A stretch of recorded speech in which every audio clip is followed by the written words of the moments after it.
ပထမဦးဆုံးအဲ့ဒီပလဲအနောက်ဘက်ကမြကုန်းရွာဆိုတဲ့ဥစ္စာမှာ4000တအိမ်ကိုဥစ္စာကအဲ့ဒါကဇလန်းရှိတယ်ဇလန်းရှိတဲ့အပြစ်မှာကိုအဲ့ဒီနောက်ကွက်မှာဇလန်းဟာလည်းအရင်လူတွေပါဝင်ပတ်သက်မှုရှိတယ်ပထမဦးဆုံးတော့ဟာဘယ်လိုဖြစ်လဲဆိုရင်အဲ့ဒါတခင်တောင်းညို BNR တို့ဘာတို့ရဲ့ကျက်စားရနေရာတွေပေါ့ဗျာသူတို့သွားလာလေချာသူတို့ရဲ့နေမြေပြီးတော့အဲ့ရွာခံတွေဒီသားခံတွေအားလုံးကသူတို့ထောက်ခံတယ် BNR တောင်းညိုတို့နေရာအဲ့မှာပထမဦးဆုံးတောင်းညိုရဲ့တပည့်တွေကစစ်ကောက်စီဝင်လာတဲ့လမ်းကြောင်းတွေမှာမိုင်းထောင်ထားတာတွေအသင်းဆင်ပြီးတော့ထောင်ထားတဲ့မိုင်းတွေရှိတယ်အဲ့တော့အဲ့ဒီဖြစ်တဲ့အဲ့ဒီမဖြစ်ခင်ဆန္ဒပြပြီးတော့ဒါမီတာကိစ္စတွေမဖြစ်ခင်အရင်ညတွေမှာတညမှာလာခိုးဖြုတ်တယ်စစ်ကောက်စီလာမဲ့လမ်းကြောင်းမှာထောင်ထားတာကိုအဲ့တော့ဒေါင်းညိုတပည့်တွေရဲ့ကင်းပုံးနဲ့မိတော့ဒေါင်းညိုကိုယ်တိုင်ကိုခေါ်လိုက်တယ်ဒေါင်းညိုကိုယ်တိုင်တခင်ဒေါင်းညိုကိုယ်တိုင်ဆင်းလာပြီးတော့ဘာဖြစ်လို့ဒီလိုလုပ်လဲမိုင်းထောင်ထားတာစစ်ကောက်စီလမ်းကြောင်းထောင်ထားတာဘာညာပြောရဲဆိုတော့အဲ့တော့အဲ့မှာဗီဒီယိုဖိုင်ထဲမှာပြည်သူတွေစံတော့ထုတ်ဖော်နေတဲ့ပြည်သူတွေနဲ့ပြောဆိုနေတဲ့တယောက်အဲ့ဒါကအဲ့ဒီအုတ်ထုံးတဲ့တယောက်ပဲเนาะကျွန်တော်မဟုတ်ဘူးเนาะအုတ်ထုံးတဲ့အဲ့အုတ်ထုံးတဲ့တိုင်းတဲ့တာဝခံပအဖသူကအဲ့ဒါဘယ်လိုပြောလဲဆိုရင်မိုင်းတွေခိုးဖြုတ်တဲ့ဥစ္စာငရဲကခိုင်းလိုက်လို့တိုင်းတဲ့တာဝခံပကဖကခိုင်းလိုက်လို့ဆိုပြီးတော့ပြောတယ်အခုနကပြောသလိုပေါ့ပအဖမီတာကိစ္စတွေဟိုအပေါ်ခိုင်းလိုက်လို့ဆိုပြီးတော့အဲ့ဒါပကဖတိုင်းတဲ့တာဝခံငရဲပြောတော့ဒေါင်းညိုကအေးပေါ့နောက်တစ်ခါဆိုရင်တော့အဲ့လိုမလုံးနဲ့ပေါ့ဒါဟာစစ်ကောက်စီကိုတိုက်တာပါညာလဲဆိုပြီးတော့ကြည်ကြည်လဲပြောပြီးပြန်လွတ်ပေးလိုက်တယ်နောက်တရက်နေ့လည်းကြာတော့ဒေါင်းညိုရဲဘော်တယောက်ဒေါင်းညိုရဲ့ညီပေါ့ဗျာတပတ်အရင်တယောက်ကြောက်သွားတယ်အချင်းချင်းတည်းကနေပြီးတော့လှုပ်တာအဲ့တော့ဟိုကျွန်တော်ထင်တယ်အဲ့မှာဒါအချင်းချင်းတော့စစ်ကောက်စီမဟုတ်တော့အချင်းချင်းကနေပြီးတော့ဘယ်လိုဖြစ်လဲဆိုရင်မတော်တဆပုံစံနဲ့လောက်ကြံပြစ်လိုက်တာအတိအကျတော့မပြောတော့ပါဘူးနော်လောက်ကြံပြစ်လို့တေသွားတယ်ကြောက်သွားတယ်ရဲဘော်တယောက်နော်အဲ့တော့အဲ့ဒီလိုမျိုးကြာသွားတဲ့ဥစ္စာကိုမတော်တဆပုံစံမျိုးနဲ့လှုပ်တဲ့အတွက်ကြောင့်ဒါဒေါင်းညိုတို့ဘက်ကညိတ်ခံပေးသေးတယ်ဒီထိနောက်ပိုင်းဘယ်လိုဖြစ်လာလဲဆိုရင်ဒေါင်းညိုတပည့်တွေကအဲ့ဒီမြကုန်းရွာနဲ့ပလဲရွာကြားထဲမှာစစ်ကောက်စီစစ်ကြောင်းကလည်းထိုးလာဖို့ရှိတော့အတင်းဆောက်ပြီးတော့တိုက်ဖို့ကင်းပုတ်ချတယ်အဲ့ဒီကင်းပုတ်ချကင်းပေါ့ဗျာကင်းနေပါလေနေရာချနေတော့အချိန်မှာပါအဖပါလာဖအဲ့ဒီအုတ်ထုတ်ဆောင်ထားလူတွေအုပ်စုကပါအဖပါလာဖတို့ရောက်လာပြီးတော့ဒေါင်းညိုတပည့်တွေမောင်းထုတ်တယ်ကင်းပုတ်မချနဲ့ဆိုပြီးတော့စစ်ကောက်စီကစစ်ကြောင်းထိုးနေတဲ့အချိန်တော့အဲ့တော့ဒေါင်းညိုတပည့်တွေမောင်းထုတ်တော့ဒေါင်းညိုတပည့်တွေကသူဒေါင်းညိုတင်ပြလိုက်တော့ဒေါင်းညိုကိုယ်တိုင်ဆင်းလာတယ်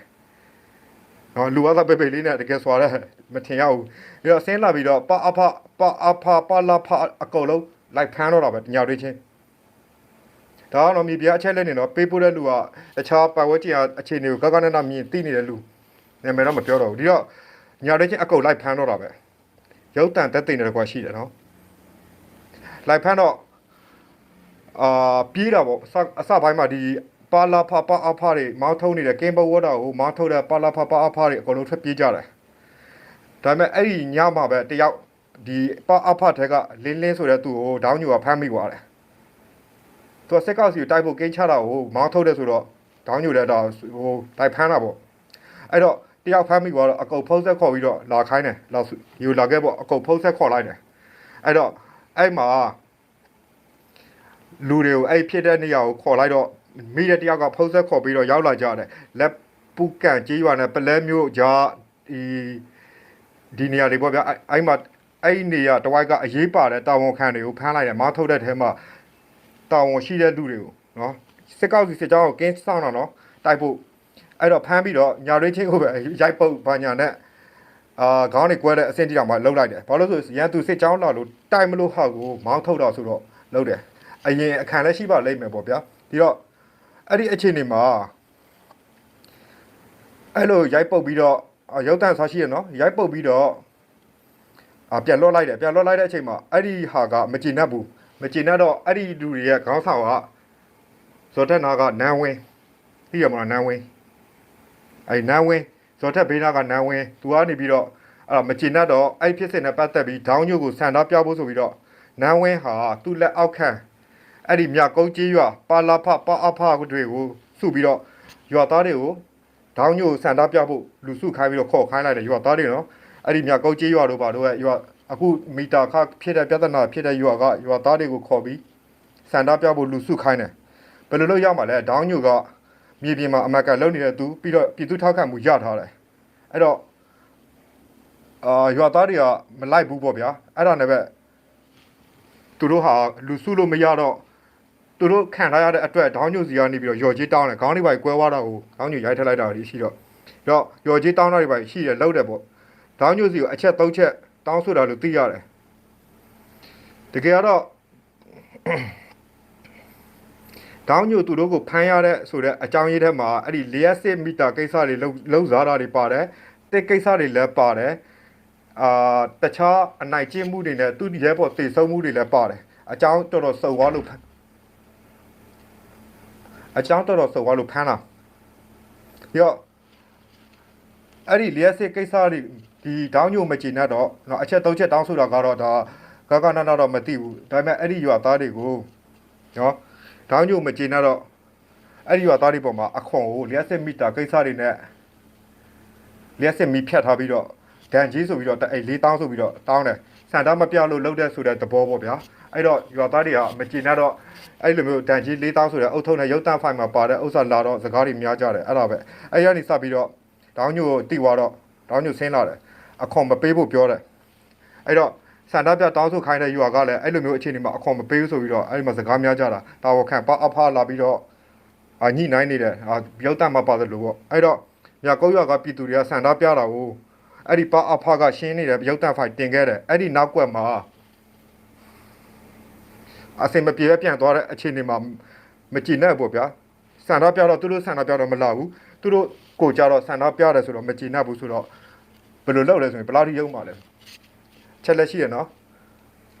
အဲ့ဒီလိုမျိုးရုပ်တံဖိုင်မှာနော်တာဝခံတွေပါတယ်နဲ့လက်မခံတဲ့အခြေအနေမှာတဲ့အဲ့4000နဲ့မီတာခါတွေပါတယ်တန်ကြီးဆိုပြီးမိဖြတ်ထားတယ်ဘယ်လောက်ရုံမှာလဲဆိုရင်စစ်ကောက်စီခွေးစစ်ကြောင်းပေါ့ဗျာမြကုန်းကြီးရွာထဲကိုလမ်းကြောင်းမတက်တက်အောင်မလာလာအောင်လုပ်ပါတယ်နော်မီးတွေဖြတ်ထားတယ်မီးတွေဖြတ်ချပစ်လိုက်တယ်နောက်ပြီးတော့အဲ့ဒီမှာစန္ဒစုပြီးတော့ပြတဲ့ဥဆောင်သူဖြစ်တဲ့အခြေအနေကြားမှလူကြီးလူငယ်ပေါ့ဗျာဒါကတော့23ဦးကိုဒလန်ဆိုပြီးခေါင်းစစ်တက်ပြီးတော့ဖမ်းဖို့စီစဉ်တယ်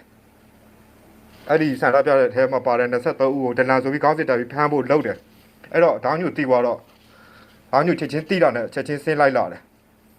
ရွာခံတွေနဲ့တွေ့ပြီးတော့ပြောတယ်ဆိုတယ်ပြီးတော့အဲ့မှာပါအဖအဖွဲ့တွေကိုပြထက်ထန်တတိပေးတယ်23ယောက်ထဲကမင်းတို့ဒလန်လို့ဆိုဆိုတာ23ယောက်ထဲကတယောက်ကိုထိတာနဲ့ပါအဖတွေအကုတ်ဖမ်းပြီးပြထက်ထန်တုတ်ပြတ်မယ်ဆိုပြီးတော့ပြောလိုက်တယ်ဒေါင်းညိုကအဲ့တော့ဟုတ်ကတွေဒီလောက်ဒီဟုတ်တော့မဟုတ်ပါဘူးဟုတ်ကတွေကြောက်ပြီးတော့ပြန်ဆုတ်သွားတယ်မီးလေးပါပြန်ပြီးတော့တက်ပေးသွားတယ်ဒေါင်းညိုရှင်းလိုက်တာအဲ့တော့အဲ့မှာပို့ပြီးတော့ကန်ဆိုးသွားတာကရုပ်တံဖာချီရနော်တိုင်းနဲ့အဖွဲ့နဲ့အဲ့ဒီမှာစန္ဒပြခံရတဲ့ပအဖတွေ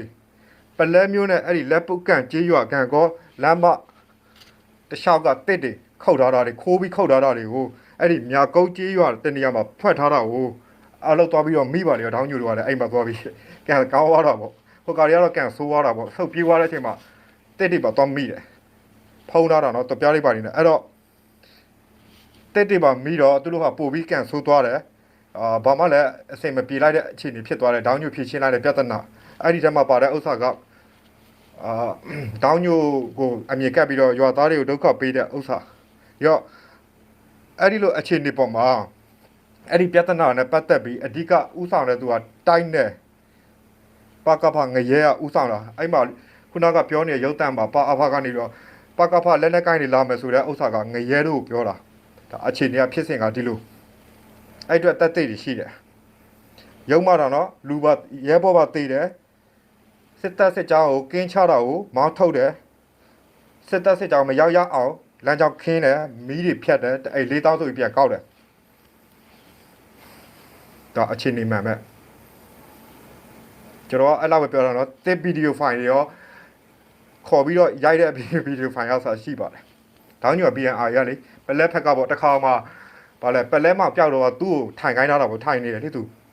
အတန်ဖိုင်မှာဆွဆွဲလိုက်တာမှပိုးစိုးပက်ဆက်နောက်ဆုံးတော့လည်းအောက်မှာတွေ့တော့ပဲပြီးတော့အဲ့ဒီသားတွေမှာကတောင်းညိုတော့အင်အားလည်းရှိသလိုမန်မကန်လည်းဖြစ်နေတဲ့အတွက်ကြောင့်လူထုကထောက်ခံတယ်အဲ့လိုပါ